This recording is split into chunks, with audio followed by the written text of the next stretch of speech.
Let's go to our next guest. Joining us right now, patiently waiting via the magic of FaceTime. There he is, the California dad himself, Urijah Faber. I'm sure you haven't heard that one before, right, Urijah? No, not yet. What's up, Joe? Oh, man. Thank you, Urijah. I'm Ariel. Sorry, my bad. Mazel That was tov. awesome. Mazel tov. Thank you. Thank you, brother. What is it like? Man, it's been awesome. It's been a trip, man. I haven't really felt this before. Obviously, I'm an older dad, which is awesome, even though I feel super young. And it feels like I've been doing it forever. It feels like it's supernatural, and the baby's always been here. Baby Callie Rain, for those who don't know, baby girl, super healthy and beautiful. We've been having a lot of fun with it. It's cool, man. It's a lot of fun, and I think I'm getting spoiled, to be honest, because from what I've heard horror stories, my baby is like the easiest baby. She's, sleeps through the night. She doesn't cry much. She's awake. She's just looking around. She's been laughing and smiling a lot. It's pretty crazy, man. I'm super pumped to be here and looking forward to having some more kids. Wow, so beautiful. And I saw her on your Instagram laughing at your jokes yesterday. That's wild. Yeah. It's funny. I mean, I was a human development major, so I know she wasn't really laughing at my jokes, but it sure seemed like it, right? I think smiles and laughs like that are like for drawing attachment from adults and from parents, so that you want to care for the kid more and put up with them puking all over you and all that good stuff. So, it's pretty crazy, man, to see this whole little life that's half you. Did you always want to be a dad, or is this something that later in life you wanted to do? I've always wanted to be a dad. When I have my goals set and my long-term goal, that was always a big one, which was have a healthy and beautiful family.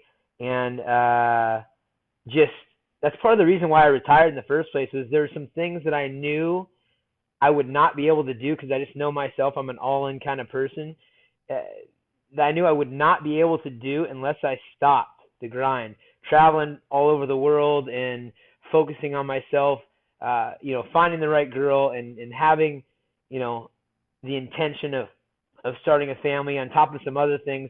I just wasn't going to be able to do it. And that's the reason why I waited so long, even though it was a big priority for me. And luckily I'm a late developer in a bunch of different senses. I feel great. This is the best I've felt in a long time, getting ready for this big competition coming up and have this new motivation. It's a different kind of motivation, it's hard to describe, and parents out there understand it, I'm sure, but it's exciting, man. It's a good time for me. The competition you're referring to is you versus Niki Ryan, right? In Polaris. That's coming right up. What's the date? When is it? May 25th and May 26th in the UK. That's right. And Niki Ryan, for those that don't know, is a teenage BJJ phenom. So this is a fascinating matchup between at that point you will be 40, right? And you're competing against a teenager, and so this has you very excited. This has you motivated, in addition to being a dad. Yeah, I mean, it's one thing, and this is my third competition so far. As a guy that's retired, I'm in there going hard with the guys. I really, because I do it right now for leisure, I've been going 3 days a week really hard just on my jiu-jitsu, just because that's what I enjoy to do. That's my favorite way to work out. And I've actually, being retired, when you're not working out all day, I've had to be more mindful of my fitness and my diet and stuff like that. I've got RP periodization, which is like a host of it. There's like 10 doctors at my disposal that help me come up with a workout plan, and I'm about to change that up actually, now that I'm thinking about competing. And Trifecta Nutrition, that's the big sponsor for the UFC that provides all the meals delivered to your doorstep, organic, and I've got Purist Labs.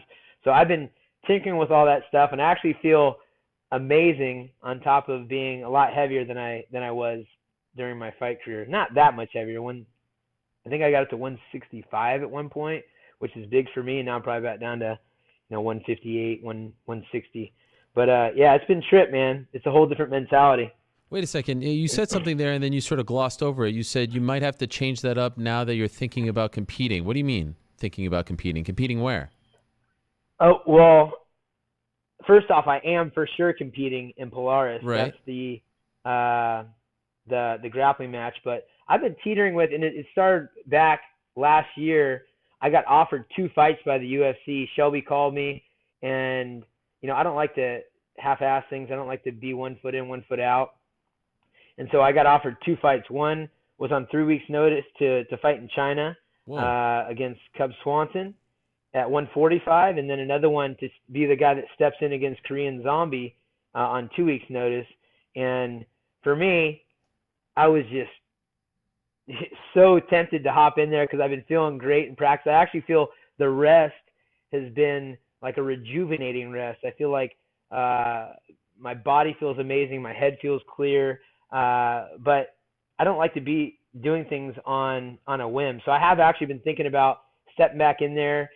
There's a lot of things that are going on, in the division. There's a lot of things going on in my career, and being able to step back and see why I was able to be a top competitor for 12 years was part of it. You see the, not having distractions and being able to stay consistent and being mentally strong, and then having some natural gifts and that kind of stuff. And then I had a couple of conversations that really just tweaked the way I was thinking. One, my longtime Brazilian Jiu-Jitsu coach, Fabio Prado, brought in Murilo Bustamante, who's a legend of the sport, fought with the top guys until he was about 45. And I got to spend a couple of days with him, and he was talking about, why he feels like he was so successful in the older age. And he attributed it to being a natural athlete. He looked amazing. I think he was 51 or so, maybe a little bit older. And he looked incredible, and he attributed to that. He saw a lot of people throughout time that were doing PEDs and just doing things the wrong way, cheating the system. I know there's a lot of money at stake. There's a lot of opportunities, and guys are, doing these things that are they're the easy way to advance, but it can be hard on your body. And so he talked about how his longevity was because he was a natural athlete, and everybody knows I'm in that boat. I talked to Roy Jones Jr., who's my favorite fighter of all time, and I've got to create a great friendship with him. He's still competing into his 50s. I think he's maybe going to be fighting Vitor Belfort here coming up, which is crazy, in ONE FC. But he was another guy that was all natural, no PEDs, and just, great genetics, great regimen, great focus. And lastly, there's a guy named Iron Cowboy. And if you don't know who Iron Cowboy is, he's his story is he's one of the most decorated and maybe impressive athletes of all time. He's done this 50 for 50 Ironman, 50 states, and 50 consecutive days. And now he's doing a 7-continent challenge, and he's in his early 40s. And I got to speak with him a couple of different times, talk about a couple of different, parts of his life. It's been motivating, with the baby in my life, with the rejuvenation of my body, and, seeing why I stood out for so long. It's just really, really tempting. And I'm going to take this time to prepare for this May 26th matchup with one of the best jiu-jitsu players on the planet to get my body into shape. And then I'm going to continue with that and get my body back into a weapon and look for an opportunity to possibly step in if there's something that makes sense, or if there's the right opportunity. And we'll see if it's 45s or 35s. I would think it's probably going to be 35s, but I'm excited, man. My little baby Callie's got me motivated, and I've been feeling amazing. So it's kind of a trip. This is something else. Uriah, I wanted to have you on talk about fatherhood. Eventually, I was going to ask you about TJ. Didn't necessarily expect this. We'll get to TJ in a second, I promise. But wow. So it sounds to me like you are strongly considering a comeback. Is it fair to say that? Yeah, it's absolutely. And it's funny because I decided this, and again, it's been these little incremental things. And the reason why I retired in the first place was just because I wanted to. It wasn't because I was, breaking down or anything like that. It was just a feeling that I had. And that's kind of the same reason why I'm considering coming back. I've just been wanting to. And I started thinking about this, and I verbalized it to my some of my best friends and some of my teammates. And the next day, Conor McGregor tweets out, and I'm at the grocery store, and the guy said, "Hey man, I just wanted to ask you something. I was at the co-op. He's like, I was looking at my Twitter feed, and I saw that Conor McGregor tweeted out Urijah Faber versus TJ Dillashaw, and then at Mystic Mac, which is crazy. That guy always is like, he is maybe a psychic. I don't know what he's thinking, and I don't know if that's the matchup that'll happen necessarily, but he puts it out with his Mystic Mac at mention, and it was just tripping me out, man. The guy's he's on a different level. Listen, if Conor says it's going to happen, that means it's going to happen. That's the one thing we've learned over the last few years. That guy's a strange. It was a gypsy. I don't know what it is. Wait, so let me ask you. So obviously we heard about TJ. He's no longer the champion. He's suspended for a year. Is that the fight to come back to? Is that the fight that you want?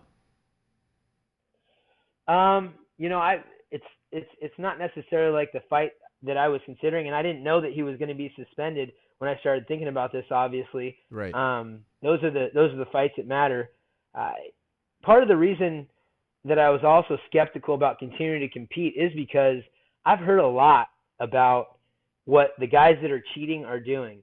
And it's pretty obvious that, unfortunately, USADA isn't able to catch it all, or WADA, or whoever's doing the stuff. And you don't have to be a genius to see the change in somebody's body. If you look at somebody's body, when they're a young man, 25, 26 years old, who are driven and focused and putting everything into being the best, and it looks a certain way, that's about the age where you should look great. And I can show you a picture of me at 26 or 27. It's pretty impressive. And then you look back to about 30, 31, and these things change and the body changes.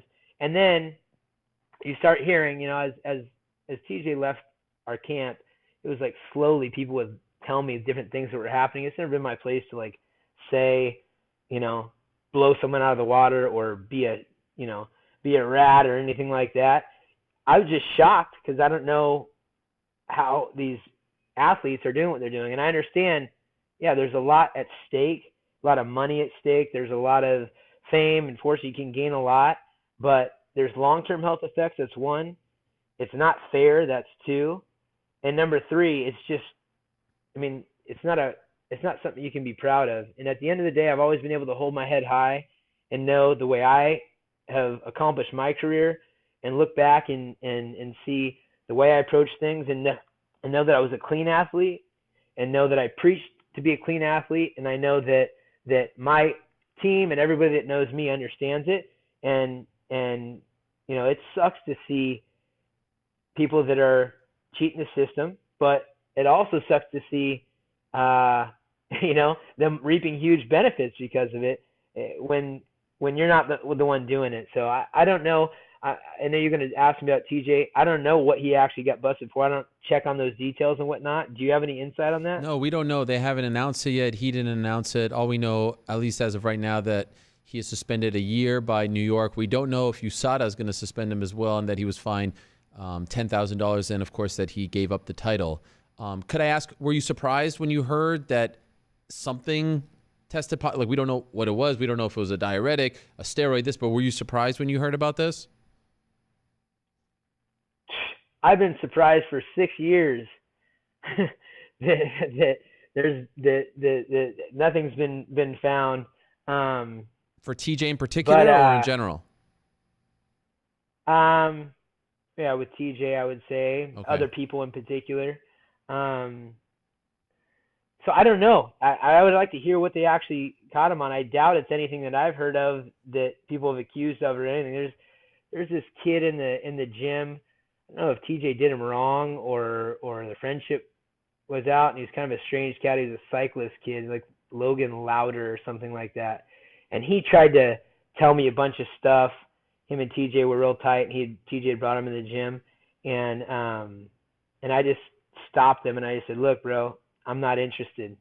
I don't want to know. I don't want to have the burden of having to, understand things are going on wrong." So we'll see what comes up. But if you look at a picture, and I'll send it to you, Ariel, because we're buddies, a picture of me with TJ when he first started, and no one worked harder than TJ. He was a guy that took this very serious, was always looking for advantage. He was a guy that would pour his heart out about the emotions he's feeling because of this happened in practice, that didn't happen in practice, and mentioned a lot of times about his lack of natural gifts compared to guys like me and Chad Mendez and Joseph Benavidez and Lance Palmer, and just stepping back and looking at then to now, and I'll send you the 2 pictures. It's nuts. So who knows? It may be a diuretic. It may be something. I don't know what it is, and I'm not going to accuse or claim, but I can't say that I was ultimately very surprised, but I won't be surprised when there's a perfectly logical explanation of why he didn't do it. Right. I won't be surprised at all. Okay, so let me ask you again, is that a fight you're interested in? Because we've talked about this fight in the past, and last time you were on the show, you said, you've moved on, this and that. Of course, a lot has changed. You're a dad now, and you're feeling great, and you're preparing for this grappling match. But this has always been one of those dream matchups, I think, that people have talked about. The student versus the teacher, the former teammates, if you will. Is that the kind of fight that would get you really excited to come back, that would sort of seal this deal? I'm gonna get myself in great shape, and of course, the most logical fight that makes sense and makes commotion is that. In the past, it's always been like this. Look, we had a relationship for a long time. Even when we weren't on great terms, it felt like a weird situation to do that fight. But at this point, I don't feel like I know the guy at all. I mean, he could be a stranger to me. I don't, I really, had a relationship with his family at that point and everything else. And I know for a fact that guy would step on his uncle's neck to get a buck, and that'd be a fight that I wouldn't shy away from, absolutely. But first things first, you don't just step in and do things. You got to prepare. I'm going to get myself as a weapon, number one, and take everything else from there. What about USADA? Are you back in the pool? Could you like you talked about a 3-week, a 3-week notice off for all that stuff? Could you jump in? Are you still being tested? Yeah, I got tested. I mean, I stayed in the pool because I knew I wasn't going to do any EPO, steroids, HGH, whatever else the kids are doing these days. I just knew it was no issue for me, and you never know. So I've been in the drug pool since day one because I thought I might want to jump in. I didn't, like I said, when I retired, I was coming off of a loss to I always forget this kid's name. He's kind of a dope at this point. Who's that? Not Frankie. Jimmy Rivera. Yes. Yeah. Zach, I always forget. It's funny. I fought the guy. I always forget his name. But anyways, when I fought him, I was ranked number 2 in the world. That was my second to last fight. He won like a lackluster decision due to some, I would say a couple of ankle kicks was maybe the difference. Then I fought my very last fight. I almost got to finish in the first round. But, for me, looking at those fights, I barely got hit. I was ranked number 2, and that when I lost to Rivera, that dropped me down to, I think, number 6, maybe a number 7 in the world. And so I'm going to take a look at the lay of the land. I know that Shelby had wanted me to fight Cub Swanson he at 45s. I'll see. I'm going to talk with Dana, talk with the guys, and see what I'm at with my fight contract, how many fights I have left, and what that'll look like for me. But I've been feeling amazing, man. And this new little baby is such a motivation. We're changing the team name Team Alpha MMA. We've got alpha males and alpha females. That's for all the ladies that have been on the team also, and the new baby girls that are popping up. I think we're getting more and more alpha dads on the team, and the times are changing. I like it. So it's just going to be Team Alpha. Team Alpha MMA, and then we'll have alpha males and alpha females on both sides. I like that. We're coming out with I'm bringing alpha male clothing and alpha female clothing back out, and we'll just have Team Alpha MMA. It's pretty cool. Our guys at Mountain Lion Aviation, they had suggested a while back, because they're really strong proponents for female athletics. They've been really instrumental in the University of Reno for female sports, and they've been big supporters of ours. So they had suggested it also, and I really like it. So Team Alpha MMA, then we'll have our alpha males and alpha females that represent. and we'll have to figure out the gender neutral alpha in there as well. The new era. Yes, I love that. And to be clear, you're still under contract with UFC, right? Like you can't go anywhere, but you would like to sit down. Like Urijah Faber coming back is a big deal. You need to get paid to come back, right? This isn't 2016 Urijah Faber. It's not, that's one thing that I learned in my time off from retirement. I have one real estate deal that I tied up that could,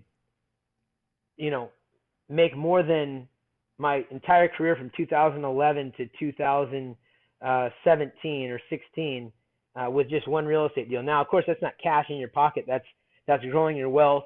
And I've got 3 gyms now, and enjoying doing little things like this grappling and having my hand in other things. It's not necessarily about the money, obviously, but I want to sit down with Dana. Dana's, he's a guy that I can talk to and see where I stand exactly, and see what makes sense. Maybe nothing will make sense and I don't come back. I mean, there's always that. Right. What does your gut say? You think you'll fight again? I think so. I've always thought I probably would. I've just been putting it off, and I figure if I put it off any longer, it'll be too late. I mean, I'm 39 at this point. There's also Coach Lee Kemp, who's one of our coaches that I've talked to in length about this. He's one of the most successful wrestlers of all time, and he's in there every day with us. And that guy is 62 or 63, and he looks better than all the athletes in our gym. And it's just due to his healthy lifestyle. Never took any PEDs.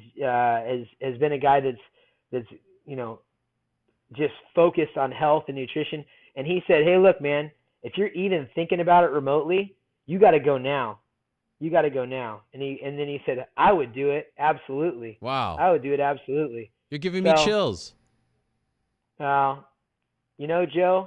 not every day you get a legend. By the way, you announced your retirement on this show. It was called something else, but a long time ago you announced your retirement on this show. So I think it's only fitting that you dropped this bomb on us today. Oh, I love being on your show, Ariel. Thank you, Urijah. I appreciate that. I appreciate that. It's kind of weird, like the new era constantly change. I was there for a lot of different changes in the WC and the UFC, etc.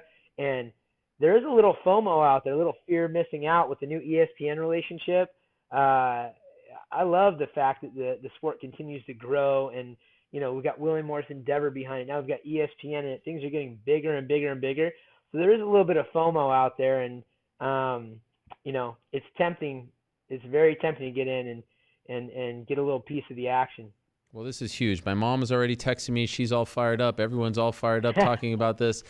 This is big stuff. We'll leave it at that for now.